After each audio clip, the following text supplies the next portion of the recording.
40 సంవత్సరాల జాతర అని చెప్పాను కదా, ఇది మూడో రోజు. కానీ మేము ఏం చేసుకోలేదు, కానీ కొంచెం వరకు అయితే సెలబ్రేట్ చేసుకున్నాము. ఎవరిని పిలిచలేదు, మా అమ్మమ్మ ఒక్కటే వచ్చిందనమాట.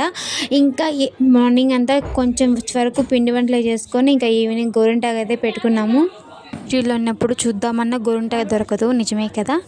ఇక్కడైతే మేము ఇలా అయితే ఎంజాయ్ చేసాము ఈ రోజంతా.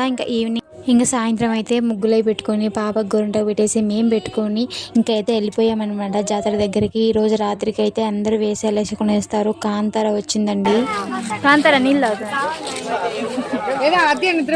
కాంతార అంటే మా ఊరికి చాలా ఇష్టము. దగ్గర నుంచి చూసి చాలా షాక్ అయ్యాడు. ఇంకా కాంతార, కాళికామాత అందరూ అన్ని వేషాలలో వచ్చారనమాట ఈరోజు. ఇంకా నైట్ అయితే జాతర అయితే స్టార్ట్ అయిపోయింది. ఒక్కొక్క వీధి దగ్గరికి అమ్మవారు వెళ్తారు. ఎంత చక్కగా ఉన్నారో కదా అమ్మవారు నిల్చుంటే ఆ వీధిలో ఉండే వాళ్ళందరూ వచ్చి అమ్మవారికి ఎదురుగా ఇలా మేకపోతులు, పొట్టేలు అవన్నీ కోసుకుంటారనమాట. ఇలా అయితే